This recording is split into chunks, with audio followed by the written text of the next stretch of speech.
So there's many different ideas and opinions on how you should and shouldn't run a Whatnot show and build your audience and build your brand.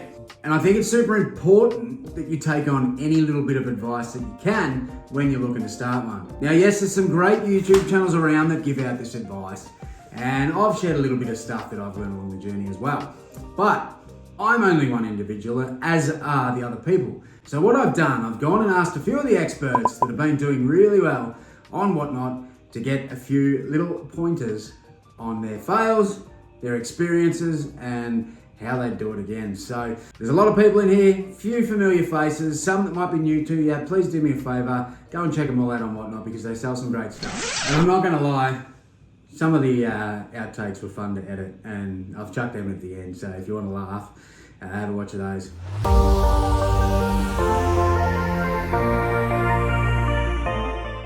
My biggest Whatnot fail would be trying to go from clothing to doing a random NBA stream. It was so unsuccessful. I was so unprepared, and I definitely learned a lot that night. So not sure I'll be doing that one again, or I'll just be learning and upskilling before doing another one. My biggest fail on Whatnot when I first started was the postage. Unbelievable stuff up. But there's lots and lots of tutorials on how to fix that and work around the postage. And so yes, it was a big learning curve with the postage. Just not jumping on right at the start. I got on the waiting list and had to wait for a while, and you know, it's mate, that's about the only fail on Whatnot, is just not getting on there quick enough. I did a stream and yeah, I was selling some action figures and a few bits and pieces, and it just didn't go to plan. I think I made about $50, and you know, it happens. You just got to move on and don't stress. You know, like my next stream I did pretty good, so definitely you know, it is what it is. Financially, running really high-end stuff for $1, that could be a bit of a fail. Had me wiener burnt more than once on things that I spent a lot more than I got for it, but hey, that's the luck of the game. In general though, just lack of organisation, rushing around before streams. Be organised is my tip. My first couple of shows were pretty rough, I can tell you. You know, for everybody, I think you just need to persevere through that, and you know, you'll get through and have a positive experience. I suppose my first couple of shows, I sort of set up a tower-like show where I was giving away different cards, and I suppose everyone's chasing a big card. Unfortunately, the biggest card I had came out first. Undertaker, Color Blast, one of my favorite cards. Actually lost a bit of money off that show, but it was a good learning experience for me, and I'm glad it happened because I was able to work out how to actually set up shows properly. Anything to do with ODS. Oh yeah, anything to do with ODS, the broadcasting, because that shit just cuts out all the time. We're not ragging on it, but we low-key are.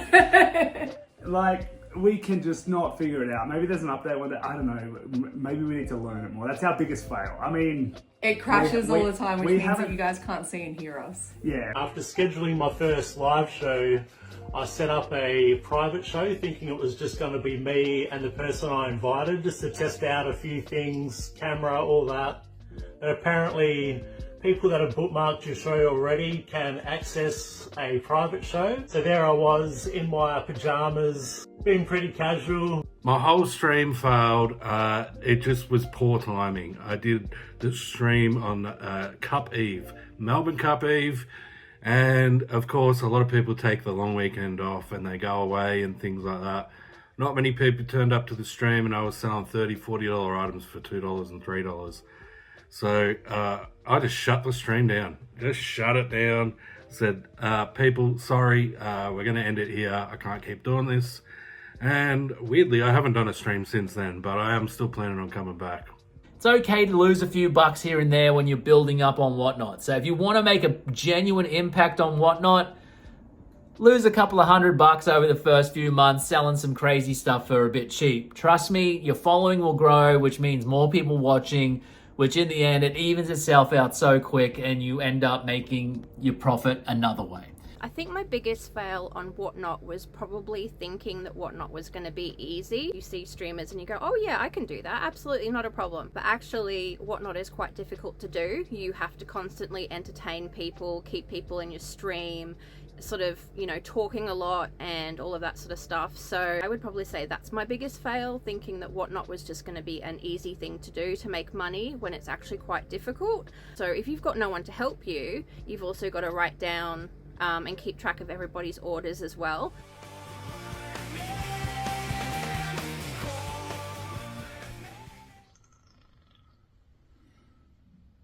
I'd probably combine my biggest fail on Whatnot as well as my funniest moment on stream.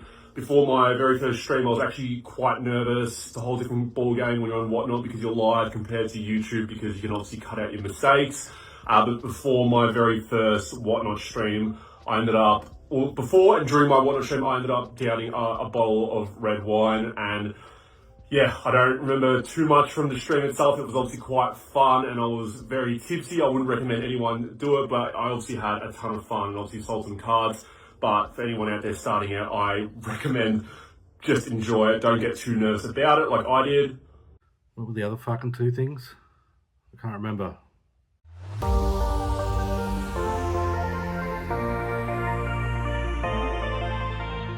Well, you know, when you wear a robe, there's a few wardrobe malfunctions. So, had nipples slipped, my ass got shown once.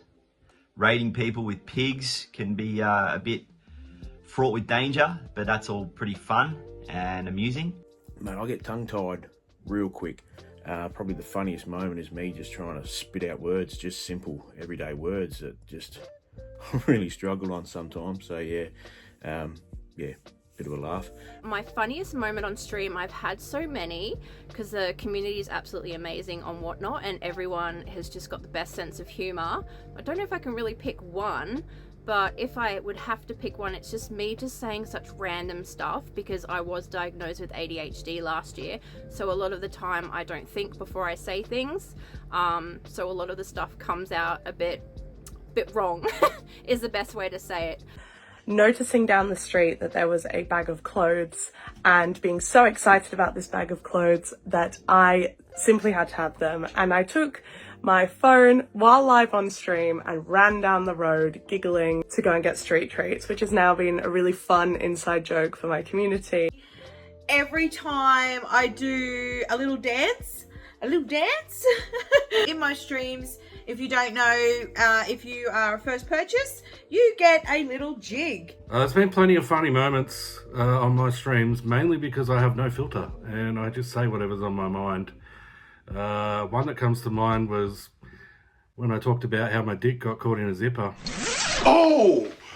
It, was doing a stream and I accidentally exposed my butt crack and Judda Diver Flipper kindly took it upon himself to take the piss out of me for the next few streams and definitely reminds me to, you know, keep my pants up at all times. Funniest moment? Oh, I got it. It's when we were ripping packs and like there was someone in the comments that goes, "Oh my god, there's cards on this stream." There's cards on this because stream? This is how Belle like exclusively dresses. For example, we're in Colorado right now. It's 3 degrees. She's still got this on. Or when we were opening packs and some guy goes, or girl goes, "Nice rack." Damn it, I mean pack. Packs. Autocorrect. That was funny. That was super funny. That had me laughing for ages. Funniest thing that's ever happened, you can see that I'm in my garage and I have stuff behind me. I'll just say that I left something pretty funny in the background there. So I suppose that is another tip. Just make sure you're watching what you put on the camera. Once I've even also put my phone up and everyone could see my text messages and stuff. So just be careful what you're putting on camera. You know, no real problem if you have put something up there. It's just, you know, it's more about what you want to have up there and what you don't.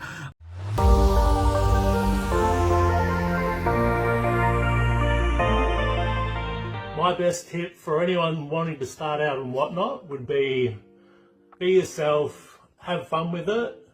Gets easier each time you do it, and just don't be so hard on yourself. Don't go making a Whatnot and sit there in silence and annoy everyone, because every time I click onto one of these pages and it's silence and it's just someone sitting there or whatever, I get so frustrated. Even if there's like 2 people in the fucking room, you owe it to Whatnot, you owe it to everyone, just auction something off. Keep giving it a crack. honestly, it's going to be probably rough the first couple of shows. It is for everybody. Unless you've got a big platform that you're bringing people over from, it's going to be a challenge for the first couple. Doesn't mean you shouldn't keep doing it. Doesn't mean you shouldn't keep giving it a go. And I hope to see you all with us building up the community and getting more people involved, because it's a great community of people. Don't be scared of putting stuff out there cheap.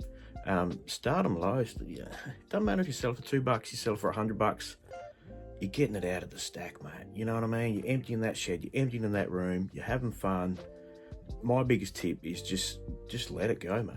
Best advice if you're thinking about selling on Whatnot is, well, there's two. They go together. They have to go together. You need good shit. You need to find good stuff to sell. Otherwise, people won't buy it. You can try and sell garbage, and people won't buy garbage. You need to find good stuff to sell at good prices. You're going to get way unders for them. But you need to have a fun stream. If people are bored, they'll just leave. Keep it moving quickly. Keep all the sales going quickly. And try and be a little bit entertaining. Just be yourself. If you're naturally just that way inclined, then it will help you out a lot. Just give it a go. Don't stress about it too much. Just enjoy it. There's a lot of amazing people on Whatnot, a great community, lots of support and everything. And if there's always people you can ask if you're ever worried about anything. Just give it a go and have fun and enjoy yourself. That's pretty much it, guys. Have fun, be funny, be entertaining, like show your personality, and have something that like creates a bit of community, creates a bit of a, us versus the world sort of thing. So for me, it's greedy piggies. For you, it might be bloody, slimy worms, or, fucking croissants, me croissant crew or something. But, do something like that. Make people feel like they're part of your show. Keep going. Just keep pushing. When you start off, it's very, very scary. But we are all a big community and everyone's here to help you. And it does get a bit overwhelming at times. But yeah, if you do just keep pushing, it will get better. I promise. Community comes first. So important to building a community on Whatnot. And although some days the sales might not be great, the community is always there for us. Whether you get 5 sales or 20 sales or 40 sales or 1 sale, the conversations that you have are totally different to, anything that you would have on Depop or eBay or any of those other reselling sites. You actually get to know your buyers, and that's so important when it comes to joining Whatnot. Have some fun. Don't stress about making money straight off the bat. Just get a following, try and get as many people to follow you as possible, and after a few streams, the dollars are going to come. Just have fun. Just have fun. We were lucky enough that I used to be a nerd, still am a nerd actually, wouldn't say used to be. Be a nerd a long time ago, and I have a lot of Pokemon cards from when I used to play, so we have a heap of stock that we just have fun selling, and it's just like a thing that we bond over, and I get rinsed all the time, but it's great. I think have fun with it and be yourself. Like, you're the people that cultivate a community because of who they are the best people that you keep coming back to, because you just have fun with them, and so just be yourself. Whatever your personality is, that will come through, and that's the important thing. Find a organising system when you sell your cards, because the hardest thing actually isn't trying to sell your cards and whatnot, but I think in my opinion it's more packaging your cards. So there's a couple of ways I've got about it. You can always go the stickering method, the sticker method, where you number each card and then pull them out at the very end according to buyer. Or you can do the sticker and buyer method, where you organise it by sticker and then obviously organise it by buyer as you go on with the stream. It does require a little bit more processing and effort during the stream itself, but it makes it much more efficient. Make sure your stock is decent. So that's another big problem on Whatnot. Everyone wants top dollar for trash, but aren't willing to put up the really good stuff with like $1 starts or $5 starts, which is what this app is all about. Everyone's got good stuff, but not everyone has you. Welcome to the family. Welcome to the family. Welcome. Snipers, bye. Love ya. Keep it entertaining and don't just list utter shit all the time. You can list 50% shit, but make sure 50% is half decent. That's it. You can fucking edit it together. You can't. Dipper, doodle, dumb, I'ma thrift a big